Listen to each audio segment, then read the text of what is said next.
You ask Tiger to solve. This deals with linear equations with one unknown. The final result is n equals 15. Let's solve it step by step. Simplify the expression. Group like terms. Simplify the arithmetic. Group all constants on the right side of the equation. Add 12 to both sides.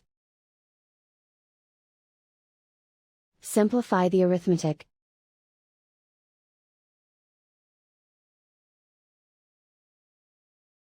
Isolate the n.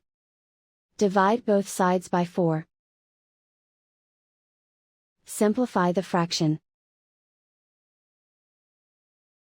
Find the greatest common factor of the numerator and denominator. Factor out and cancel the greatest common factor. And so the final result is n equals 15.